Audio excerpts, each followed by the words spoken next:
જય હિન્દ મિત્રો, આજે આપણે ચક્રવૃદ્ધિ વ્યાજનો દાખલો જે છે એ ફટાફટ કઈ રીતે ગણી શકીએ એ જોઈએ. તો આપણો દાખલો છે કે કોઈ રકમ 7.5 દરે 2 વર્ષનું ચક્રવૃદ્ધિ વ્યાજ જે છે એ 996 રૂપિયા થાય છે. તો એ રકમ શોધો. બહુ સિમ્પલ ક્વેશ્ચન છે આપણું. કેટલા છે?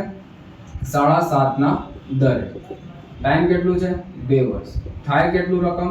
996. પહેલા તો આને ફ્રેક્શનમાં ચેન્જ કરી દઈએ. 7 દુ 14 અને 1 15, 15 ભાગ્યા 2 આવી ગયો. આને ફ્રેક્શન વેલ્યુમાં ચેન્જ કરવા માટે સૌથી ભાગવું પડે, એટલે કે અહીંયા 200 આવી જાય. એને હજુ સોલ્વ કરીએ તો 5 × 15 અને 5 ચોકા 20, 3/40. આ આપણું રેશિયો આવ્યું. બસ આના ઉપરથી સોલ્વ કરીએ કે આપણું જે રકમ હતું એ 40 હતો. એક વર્ષ પછી 43 થઈ ગયો. પછી બીજા વર્ષે પણ એ 40 હતો અને બીજા વર્ષે 43 થઈ ગયો. હવે ગુણોત્તરને એક સ્કેલ ઉપર લાવીએ આપણે.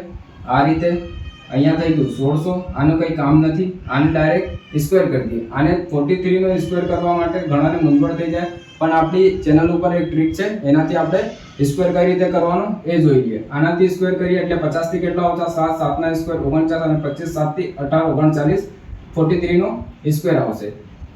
રકમ આપણી હતી મૂળ 1600. 1600 પછી કેટલી થઈ ગઈ?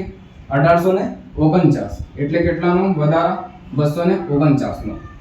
આ આપણું આવી ગયો ચક્રવૃદ્ધિ વ્યાજ. અને ક્વેશ્ચનમાં આપણને ચક્રવૃદ્ધિ વ્યાજ કેટલા આપ્યા છે? 996. એટલે 249 ની વેલ્યુ 996. અહીંયાથી 1 લાવીએ આપણે. 996 ભાગ્યા 249. 24 થી આ જાય આપણું 2 800 અને 49 196. એટલે 4 ટાઈમમાં અહીંયાથી જાય. 1 ની વેલ્યુ આવી ગઈ 4. તો અહીંયા 1600 ની વેલ્યુ માટે 1600 × 4 16 6400. બસ આવી રીતે ગુણોત્તર મેથડથી આવા દાખલાઓને સોલ્વ કરવાનો. Thank you.